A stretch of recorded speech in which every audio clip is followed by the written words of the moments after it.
your say. And don't forget to get your questions in for Ask the Five. No topics are off limits. But before we start tearing each other apart, it's your Saturday night news with the far more sensible than us, Katie Bowen.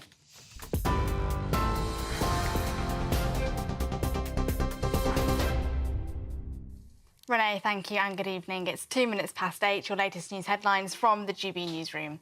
A total of 29 arrests were made during this afternoon's protest in support of Palestine action in Parliament Square, the Metropolitan Police has said this evening. All of those arrested are currently remaining in custody.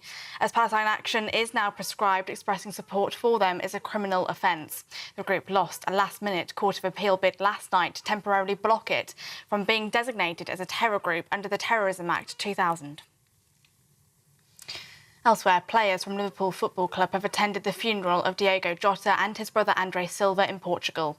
Head coach Arne Slot and captain Virgil van Dijk joined the family and friends of the 28-year-old and his brother, who both died in a car accident on Thursday. People lined the streets in their hometown of Gondomar as mourners arrived from across the world to bid farewell. Crowds also gathered at Anfield, where Liverpool fans joined commemorations. MP James McMurdoch has resigned the Reform UK whip from himself amid questions over business propriety during the pandemic.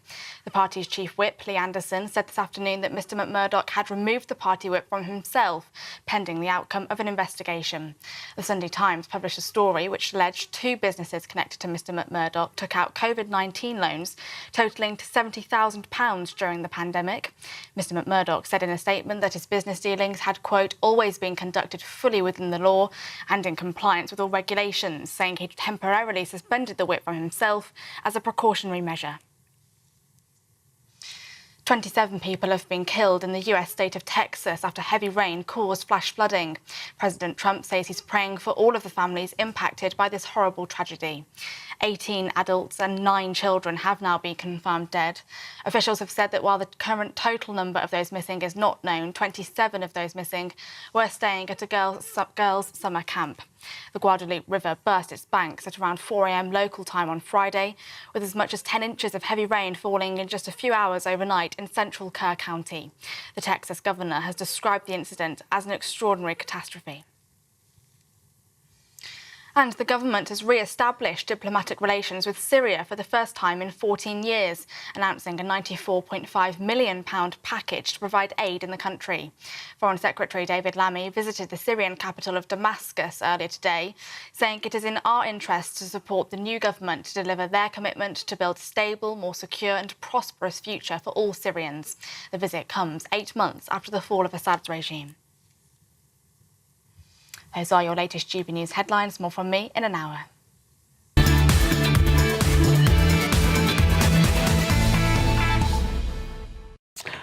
So, welcome back to the Saturday 5 Extra. Now, before we move on to our audience questions, Alex Armstrong is joining us to tell us what is coming up tonight on Ben Leo's show that he is covering because I ousted him from this seat. Alex, what do you have planned for us? Honestly, Renee, I miss you guys so much. It's not the same without me on the Saturday 5, and I've missed you guys. We should just do the Saturday 6, shouldn't we? But I am doing Ben Leo's show tonight. I have a bombshell clips to show you from the Palestine action protest today, which we threw ourselves into. You're not going to want to miss it tonight, but let me see if I can show you a quick clip of that right now. Now seen multiple arrests by the Met Police.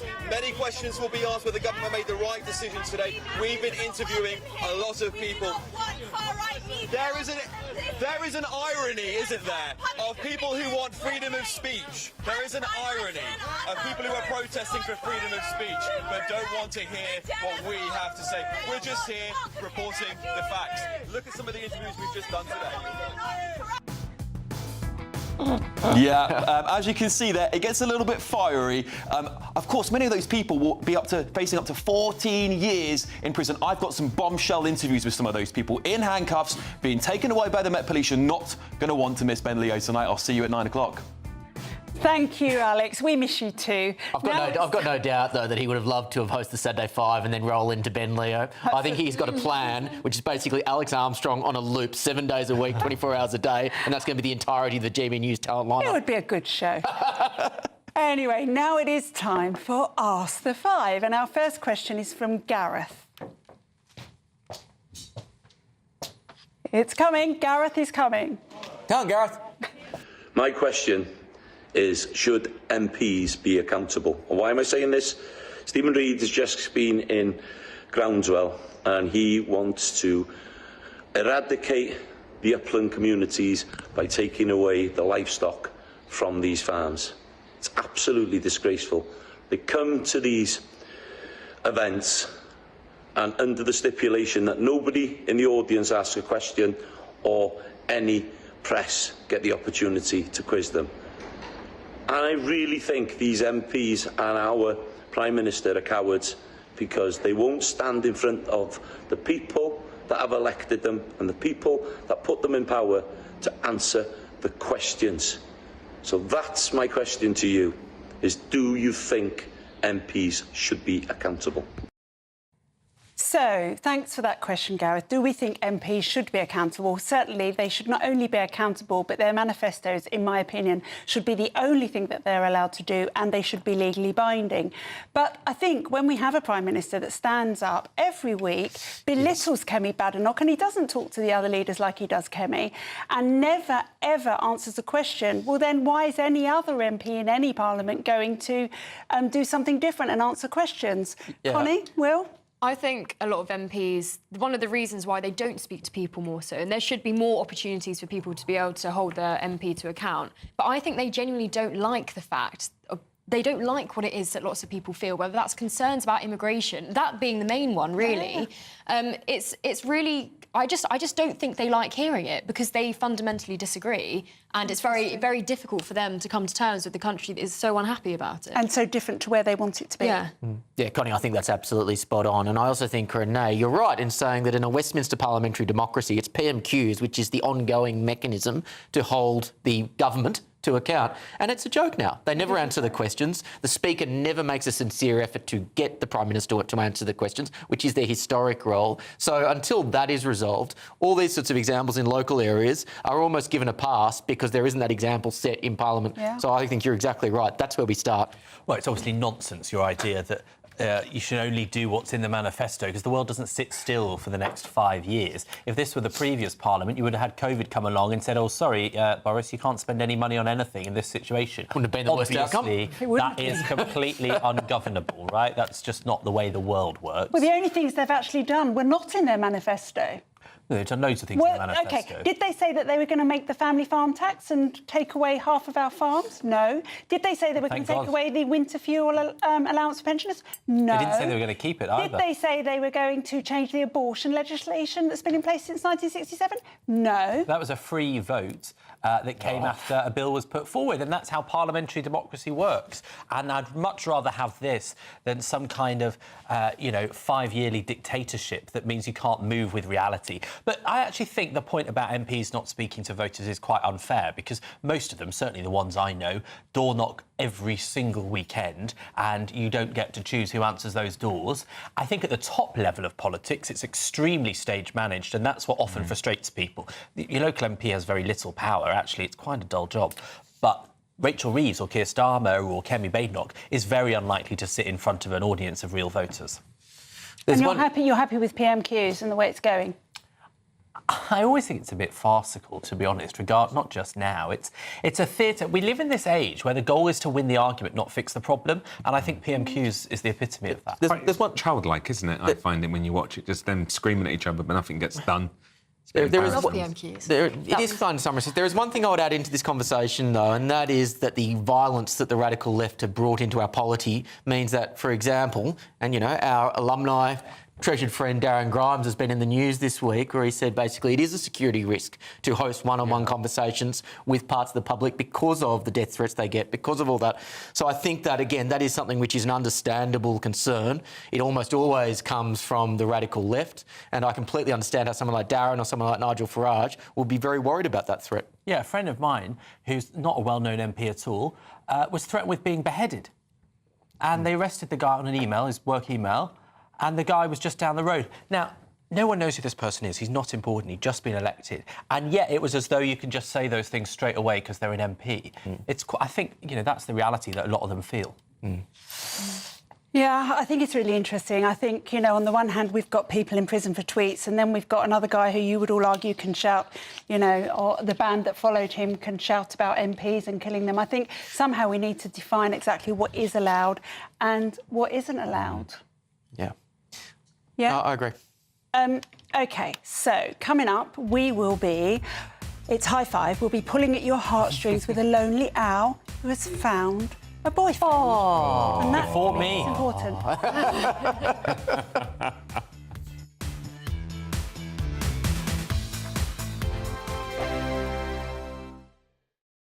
Westminster's full of talk, but out here, it's the real world.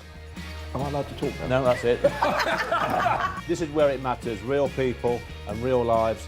That's what politics is all about. In fact, has Trump made a good start? No. Straight answers, no spin, and just a couple of pints. How many fingers have I got up? About 10. So join me for Lee Anderson's Real World every Friday at 7 p.m, only on GB News. The People's Channel, Britain's news channel.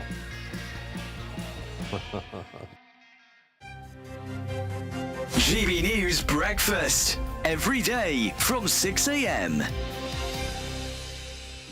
Well, in the past few minutes, Meghan Markle has paid a sweet tribute to Princess Lilibet as she turns 4 today. It comes just a day after the Duchess of Sussex said she'd love to go into business with her daughter in the future. Well, that's all it is, another money-making effort there. That's to make up for nobody buying her jam. I mean, do you really care if you see a picture of her kid or not?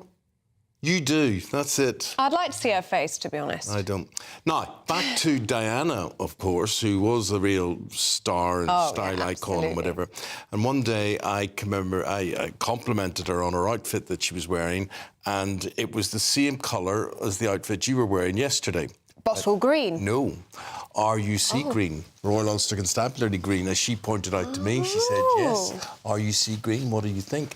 And then she went into a whole, literally, sob story. She started crying about a bomb explosion there had been in Northern Ireland or whatever. She was very, very close, very connected with all of that. But, yeah, so... And knowledgeable as well, by the sound of things, She was very knowledgeable, yeah. And then she went on to talk about William and Harry going to school and how that upset her, and they went to boarding school or whatever it is.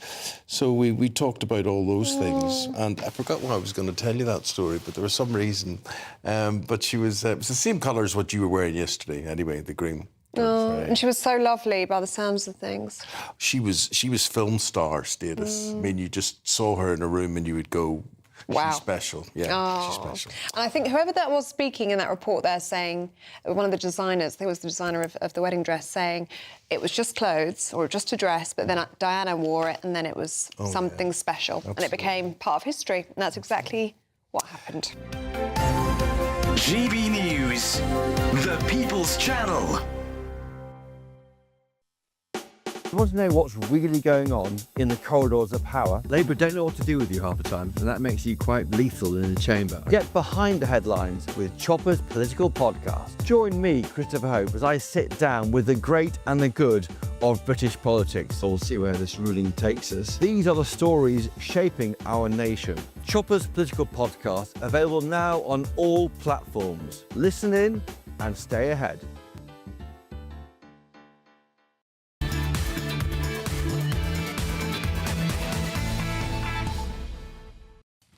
Welcome back, everybody. It is now time for our High Five, where we all discuss a favourite moment from the past week. And in these times, it's sometimes hard to find a high five, but we'll see what people have got. Will? Yeah, and I think this is a really wonderful, heartwarming story, which could have ended disastrously, but it didn't. A father has seen that his daughter has fallen, and the young daughter, fallen from a fourth floor equivalent of a cruise ship. And without thinking, he has heroically dived in after her and ended up saving her life. We may have some footage of it, which we may be able to watch here, hopefully. It's coming. It is coming, yeah. He was much quicker than the footage. Thankfully. There you can see that is the boat, I believe, coming to rescue the father and the daughter now. But again, and this is a topic that Trey's talked about before, that paternal and indeed maternal instinct when you see your young child in trouble, and then just to completely forget any sort of personal safety and just throw your body on the line to save the child. It really is inspirational. It's a reminder of the magic of parenthood. That's incredible. Actually, it really is, Will. I mean, for me, the luck here was that child didn't die. Could she swim? Actually, you think rescuing someone from the sea is an easy thing to do. It really isn't easy because she would have gone far under the water when she went in and had to come up somewhere. It's terrifying, and you're right. At the same time, any parent worth their salt would, you know, walk over hot coals for their child, and this was an example of I must admit, though, whenever I see footage like this, my mind inevitably goes to Jack and what was Kate Winslet's character in Titanic? Rose, and why she refused to share the board with him when it obviously would have carried two people and they still would have been together today. Would have been a very boring, unromantic story had that happened. I thought, as the Aussie on the panel, you were going to say, my mind goes to sharks. Oh, no. Titanic. Just Titanic. Rose's selfishness and stealing the board for herself. You've just spoiled the ending now for anyone who hasn't seen that. Okay, Connie, what have you got for us? So my high five is a story about a cow called Nettie in Kent who got into a bit of trouble having a graze and came across unknowingly a patch of very soggy and muddy field and basically sunk all the way in. You can see she's being pulled out there, and a group of rescuers. She was really deep, and I don't know how long she was in there for, but you can only imagine how scary that must have been for her. And she's all fine. And wonderful strapline as well. Well done, team. Cows need to move. And cows weigh a lot. They do. I mean, this was I think the rescue took 3 hours. Lose a few pounds. So someone needs to fix cow Asda. Look, I think don't body shame. You know what? I think what this goes to show is that the British people's love for animal never changes, and they'll always go to whatever length is required to save an animal. And Nettie was not harmed and lived on, and I think it's a good news story. And talking of animals, I'm going to introduce you to Gizmo. Gizmo is an orphaned tawny owl. And she went to a wildlife centre, but she was becoming lonely. And she started to enjoy human company too much. So the wildlife centre put out a plea to find some owl company for Gizmo. And they got a reply, and they introduced her to Gromit. Who was another orphaned owl. They are now a happy couple, living happily ever after. And look at their little faces, everyone. Adorable. They are adorable. That was my high five because I didn't see anything else this week that cheered me up as much as Gromit and Gizmo. They met on Owl Tinder, then, I imagine. It was Owl Tinder. Yeah, look, I don't want to dull the buzz. I think there is a concerning subtext about absent owl parenting. I think it's increasingly an issue in the owl community, and I think it's something that needs to be raised, as these owl parents have no doubt left the baby, to its own devices. But lovely that she's managed to sort that out regardless. Moving on from the killjoy in the corner, Trey, what have you got? So, guys, at this very moment, I was actually supposed to be in Cardiff, hands in the air, singing my lungs off to Wonderwall, but instead I chose to be here. Don't look back in anger, man. I'm not looking back in anger, but of course it is the Oasis reunion that's taken place in Cardiff today. I think it's such a good story. I mean, I believe it's, 16 years since those brothers got on stage together. Their feud is so famous. Everyone thought they would never, ever speak, let alone take to the stage. And from what I understand, it's been a spectacular success. Let's see if we've got any footage from the show.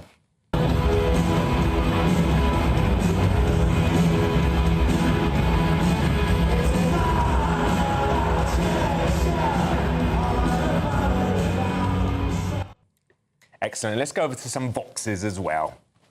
You know what? I've waited 16 years for that. I've slept on streets in Edinburgh to watch Noel. I've knocked at Liam's house to beg him to start it up again. That's the best gig that I've been to. You just had to be here. You just had to be here. You'll never experience anything like that in your life.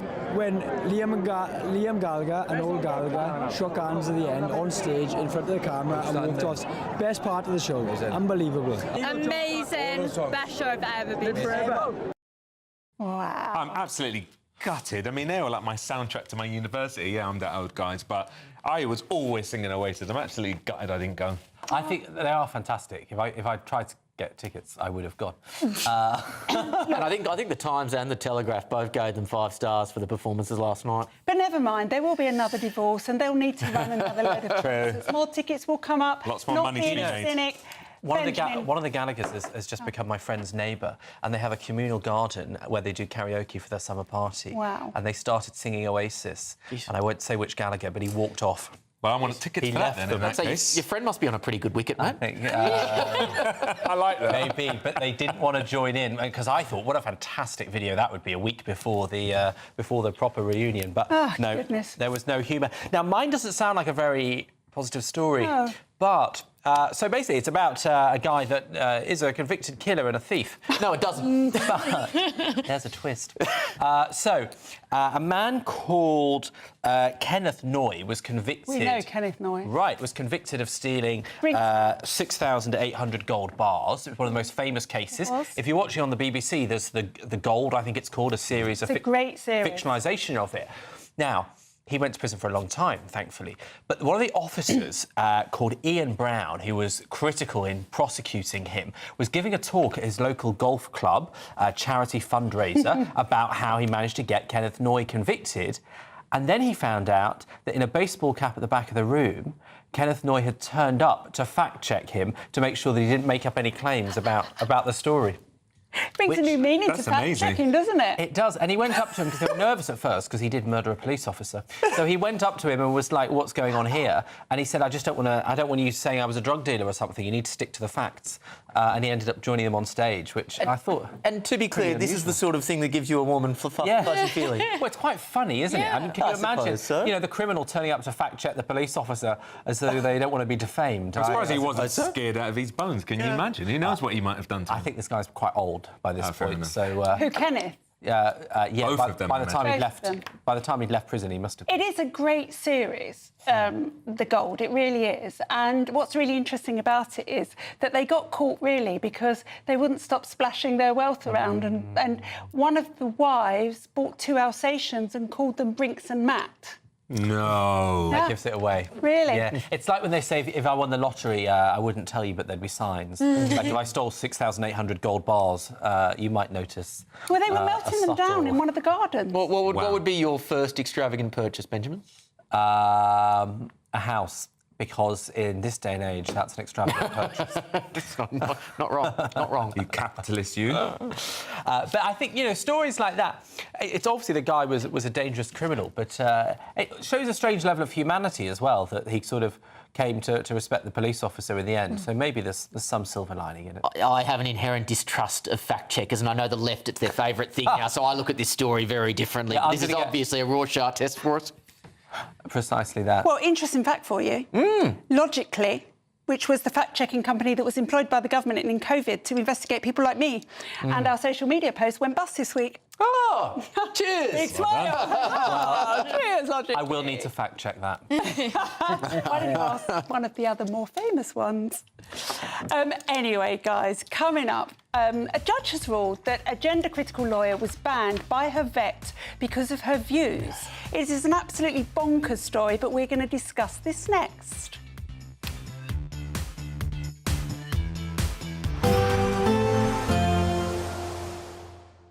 Can't wait to get in that sea. Lovely and warm. Just like the feeling of having great travel insurance. All Clear Travel Insurance sponsors GBNews Travel Destinations Forecast.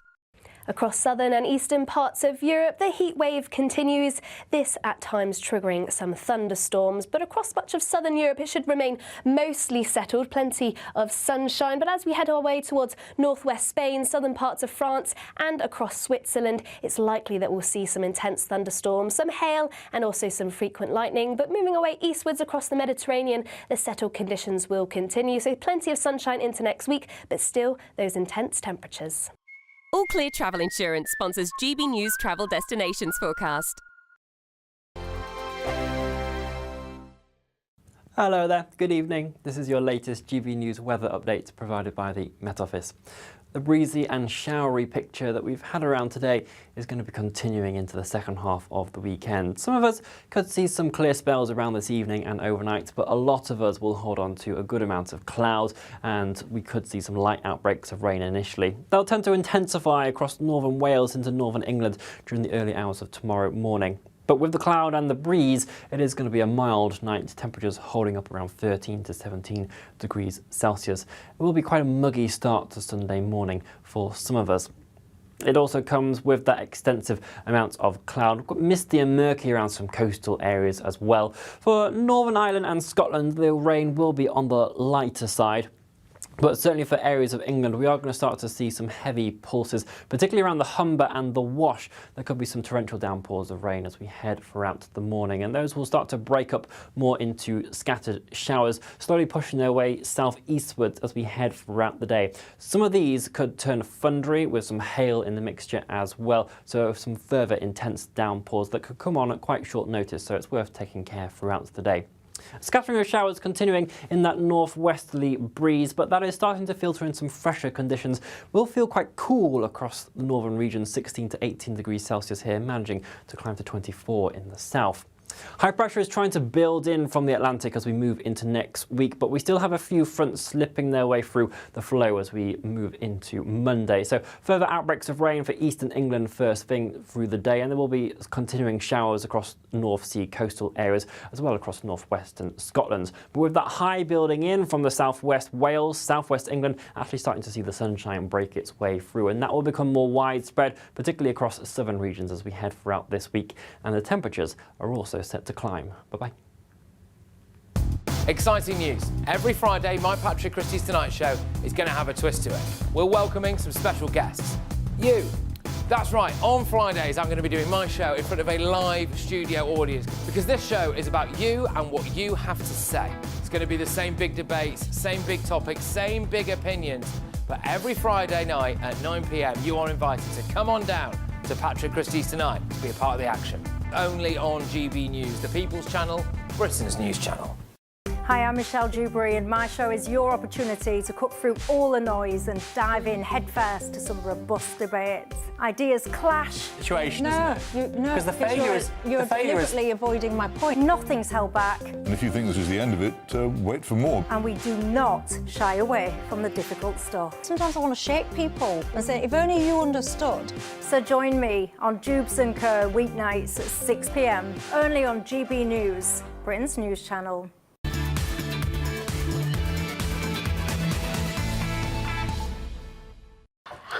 Welcome back to the Saturday 5, everybody. Benjamin Butterworth has just been so rude about me.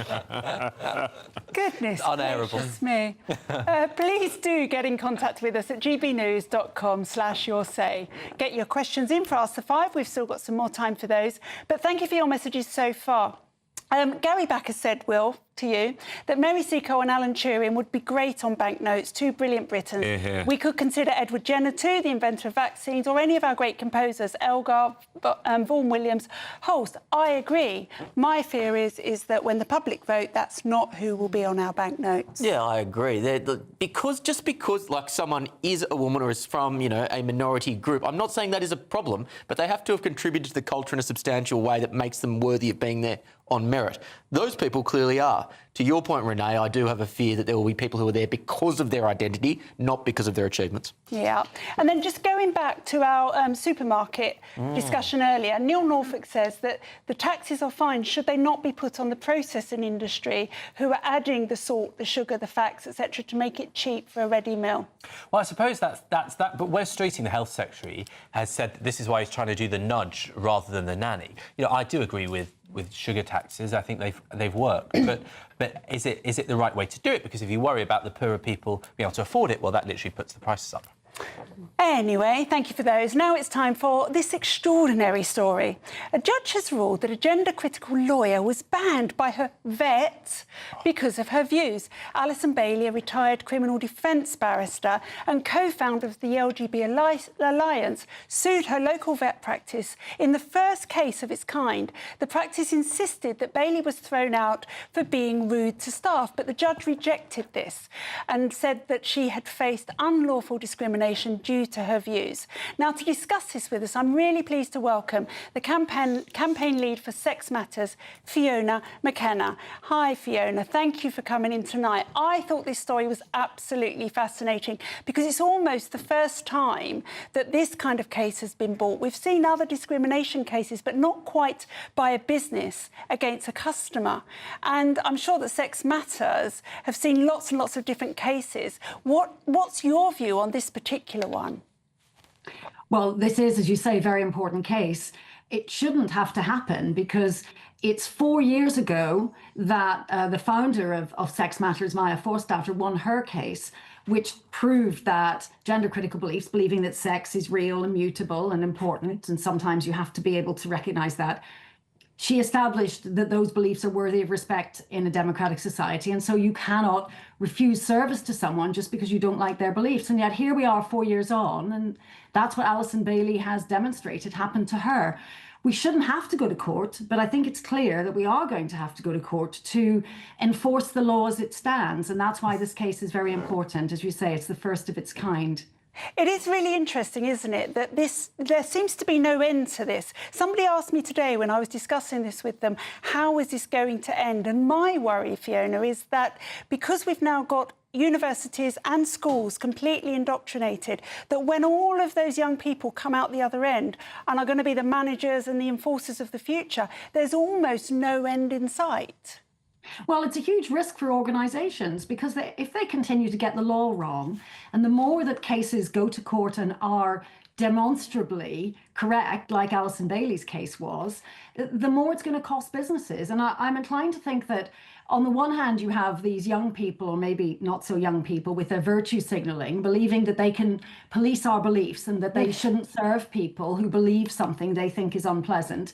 And on the other hand, you have the law and it's going to cost them money.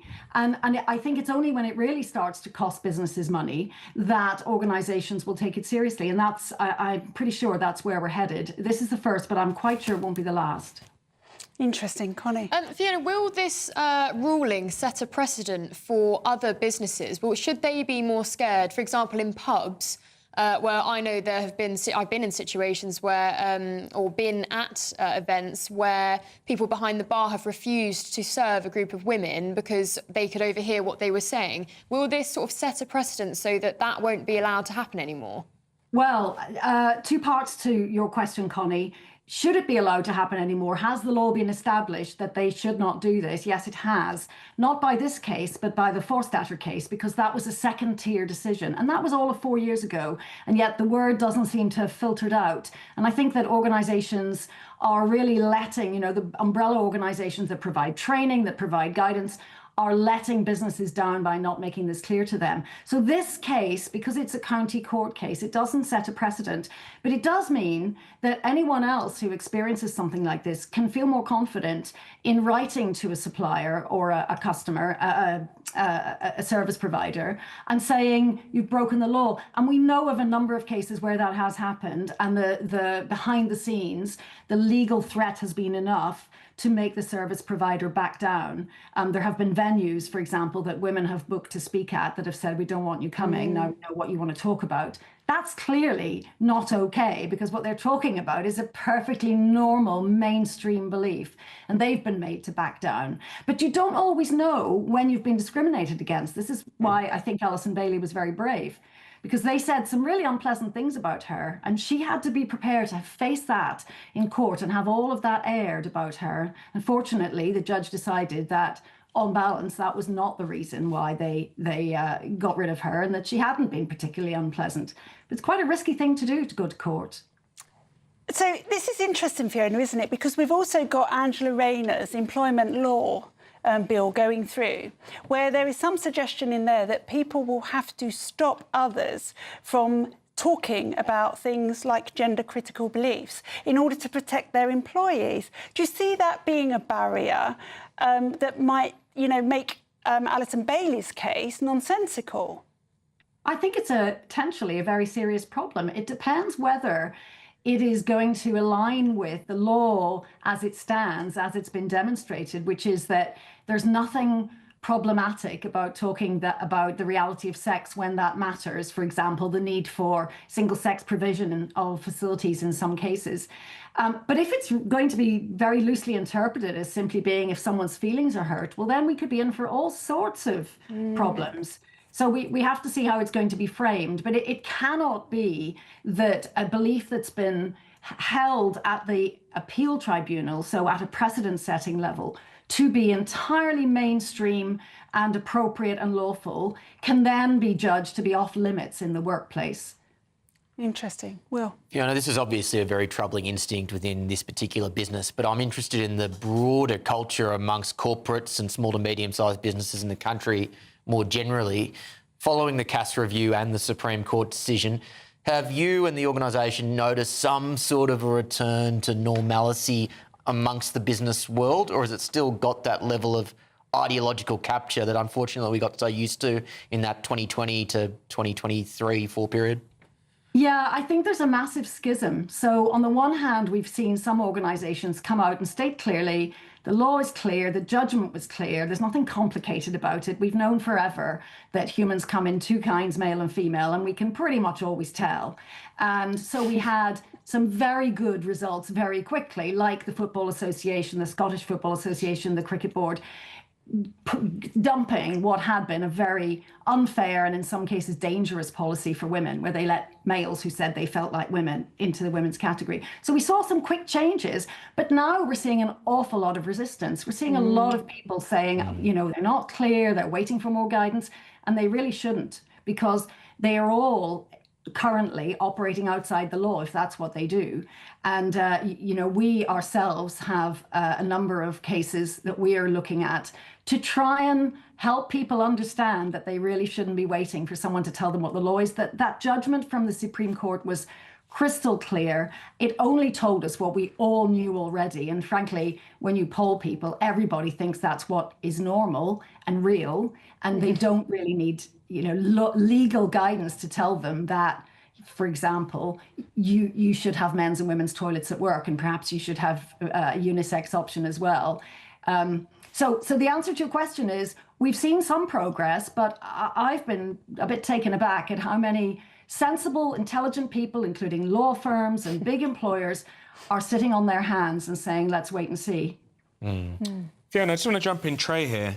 I mean, do you ever envisage a future where people with genuine gender dysphoria generally get the, you know, the compassion that they clearly deserve, but also there's going to be a balance in terms of the way society, like, what will it take to strike that balance where the disorder is acknowledged, but it's not necessarily abused by anyone? What would that take, in your opinion? Because clearly it's going to take more than just legislation or court rulings. I think it would take the ability to have an honest conversation.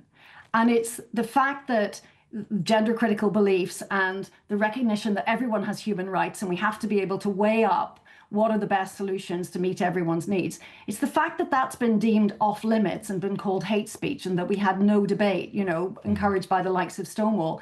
That's why we are where we are. So I think what it will take is for organizations to stop condemning people who want to talk about the reality of humans being male and female, and that sometimes that matters. When we can have that dialogue, then we can problem solve. And there's room for empathy for all kinds of people. You know, it's frustrating that all those people who talk about great empathy for example, the trans-identifying male players who can't play women's football anymore, they really don't show much empathy for all the women and girls who have not been able to have fair football, some of whom have been injured, some have dropped out. You'll remember there were girls suspended for pointing out that there was a man on the pitch. So empathy needs to, if we're going to make policies based on empathy, it needs to be spread around fairly to everyone. Yeah, it's interesting, isn't it, Fiona? Because as a doctor, I went to a conference about 18 months ago in London, which was to discuss the benefits and risks of hormone replacement in children. It was the only conference in my entire career that I had to be escorted into by the police. So violent was the crowd outside. And as you say, this ability to speak freely and discuss, a group of doctors discussing harms or benefits of a drug, is bizarre. Yeah, and it's a good illustration, isn't it, that when we're told that we have to show empathy, and I appreciate that's not what anyone here is saying, but The way we make good policy is not by creating a sacred class of people whose needs have to be put ahead of everyone else. It's by actually looking at the evidence, weighing up the pros and cons. And actually, the evidence is that cross-sex hormones and certainly puberty blockers are not the kind or empathetic or responsible thing to do in many cases where someone thinks that's what they want. The doctors really don't just prescribe to patients what the patient asks for. Exactly. So ironically, the push to have empathy for trans people and to center their needs and in some cases affirm their identities risks being unkind, not just to the rest of us, but to those people as well. And until we can get beyond that push to say you must be kind, and that means don't say anything that a trans person doesn't want to hear, then I think it's going to be very hard to reset so that everyone's rights are properly protected. And I include trans identifying people in that. Amazing. Fiona, thank you so much. That was just so interesting. So that was Fiona McCannay, who has obviously come to talk to us on sex matters, but a spokesman from Linnaeus, which owns Palmerston Veterinary Group, said, "Our focus is on providing the best possible care for pets in a welcoming environment and supporting our teams." But anyway, up next, it's time for more Trigger Tantrums.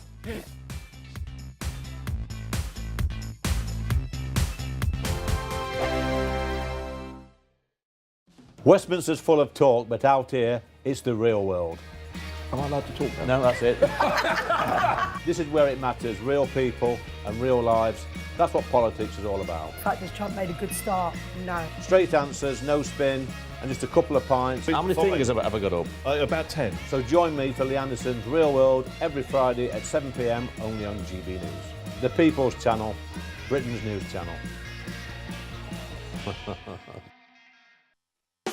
You want to know what's really going on in the corridors of power? Labour don't know what to do with you half the time, and that makes you quite lethal in the chamber. Get behind the headlines with Chopper's political podcast. Join me, Christopher Hope, as I sit down with the great and the good of British politics. We'll see where this ruling takes us. These are the stories shaping our nation. Chopper's political podcast, available now on all platforms. Listen in and stay ahead. It's Patrick Christie's Tonight, and here we do things differently. It's explaining the absolute madness of this, doesn't it? It's explosive. I mean, this is very good. It's lively. 850. Your government sat there, Sean, and it did nothing. It's controversial. And the Middle East has been in turmoil since before I was born. It's everything you need to kickstart your evening. Everyone's had their Weetabix tonight. I love to see it. That's Patrick Christie's Tonight, weeknights from 9 p.m. Only on GB News, the People's Channel, Britain's news channel. Westminster, the ultimate clique. And you're fighting like rats in a sack. But here on the Camilla Tominey Show, we ask the questions the establishment media is too scared to ask. OK, let me ask you a straight question, because I know you're a straight-talking politician. Whether it's net zero, illegal immigration or law and order, nothing is off limits. You had the power then. Yeah, as I and say, now you've lost it. That's the Camilla Tominey Show, a politics show that's fearless. But no, let me finish my question if you don't mind, because it is my show. Sundays at 9:30, only on GB News, the People's Channel, Britain's news channel. Hi, I'm Michelle Dewberry, and my show is your opportunity to cut through all the noise and dive in headfirst to some robust debates. Ideas clash. Situation, No, isn't it? no, Because the failure is you're the failure deliberately avoiding my point. Nothing's held back, And if you think this is the end of it, wait for more. and we do not shy away from the difficult stuff. Sometimes I want to shake people and say, if only you understood. So join me on Jubes & Co. weeknights at 6 p.m, only on GB News, Britain's news channel. At GB News, we love to hear from you, our loyal community. So drop us a line at gbnews.com/yoursay. There you can talk to each other and also to the presenters live on air. gbnews.com/yoursay, because GB News is your channel, Britain's news channel.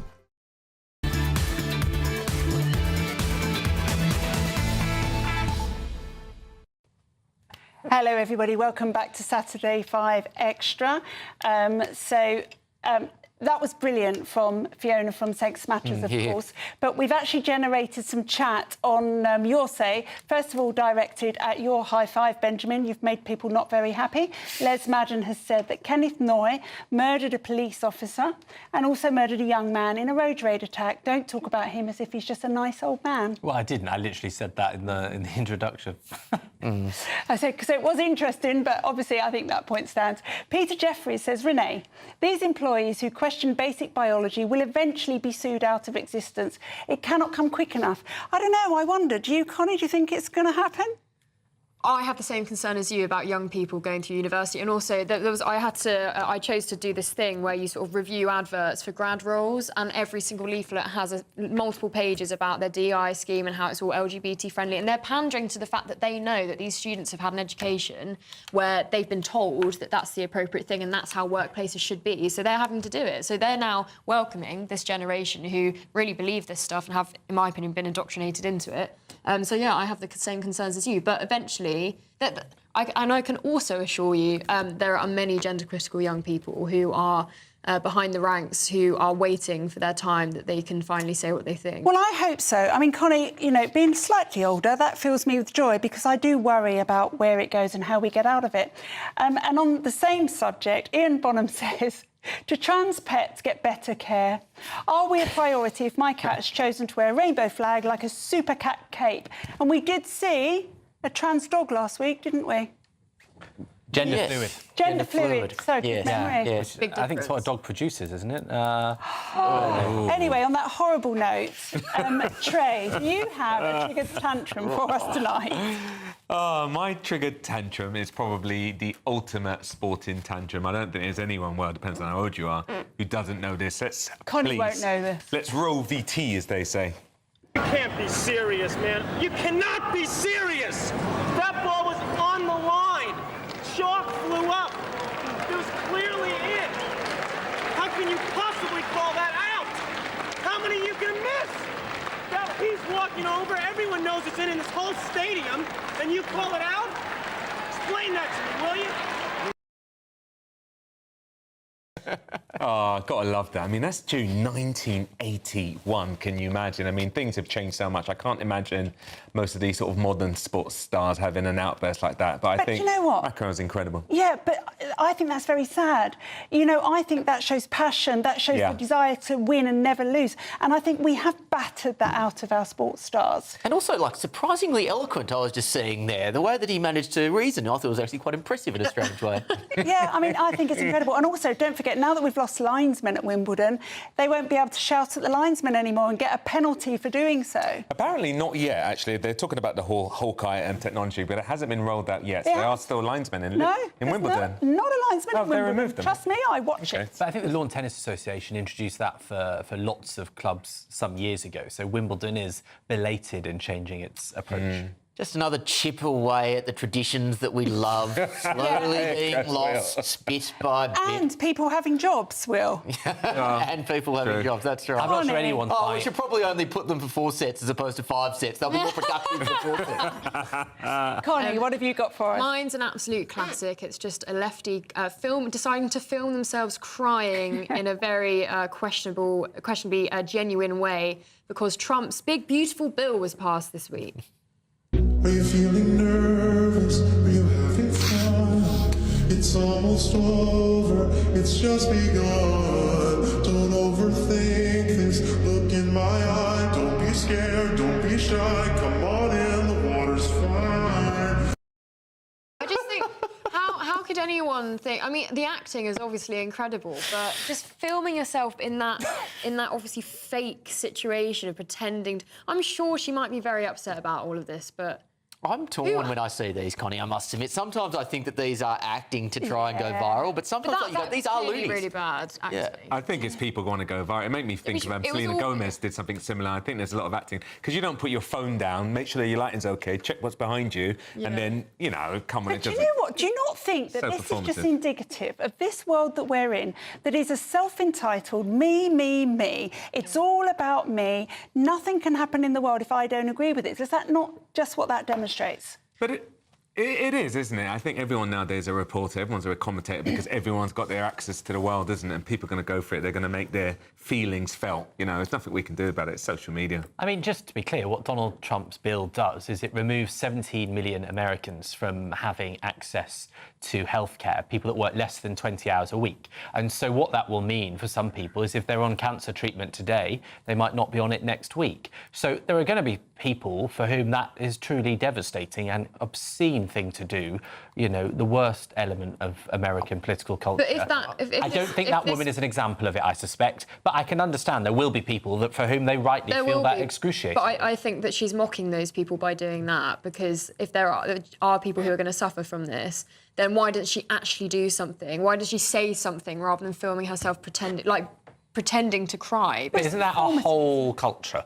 Everything. Yes. I mean, I the don't goal mind. of It's very everything entertaining. is to It's go fine. viral, right? That's the age we live in. Everything revolves around ourselves. And look, on the plus side, 30 billion to get rid of illegal migrants, so not all bad. Yeah, but it'll be in America. Yes, no, if only the UK followed suit. But no, they actually do get it in America. I mean, whether you agree with Trump or not, and whether it makes you cry or not, they have at least got a leader now, haven't they? Exactly what we were talking about earlier. Somebody who has a vision. You might not like that vision, but he has a vision and he's going for it, Benjamin. I mean, his vision is to flog as many dodgy aftershaves as he can and become more of a billionaire. I think that's what he cares about. He's the only more US president to than have lost America. money by being president. He's what, sorry? He's the only US president in modern history to have lost money by being president. Well, he's the only person who thinks he's a good businessman that's managed to lose money on 2 casinos. I think that tells you everything about You don't like him, do you, Benjamin? But what is there to like? I mean, he has truly fascistic instincts. He rages about everything. He never says anything positive. Everything is about dividing people. And I don't think that is leadership. This is the thing with the left. Just because it's something you don't agree with doesn't necessarily mean that they're the divisive ones and suddenly your team are the unifiers. You're saying things that we disagree with. We say things that you disagree with. That doesn't make one of us divisive and not the other. It just means there's disagreement. The guy is he's an 80-year-old president who goes on about Rosie O'Donnell 20 years after her comment. No, it's great content. You. I'm going to cry. Thank you to all of our guests, our lovely audience. Thank you for your comments and for joining in the fun tonight. Next, of course, we have the amazing Alex taking over for Ben Leo, and he's going to tell us what's in his fabulous show. Oh, thank you so much, Renee. And thanks for keeping the show warm for me tonight. You did a brilliant job as ever. Of course, we've got that bombshell clips from the Palestine action protests today. You're not going to want to miss that. It is insane what we managed to film there today. We'll also be talking about whether Boris Johnson should make another comeback. More of that. Of course, should the royal family have produced gay pride social media clips today? And we'll dig into James McMurdoch, that Reform MP who's had the whip removed. I will see you very soon, just after the weather.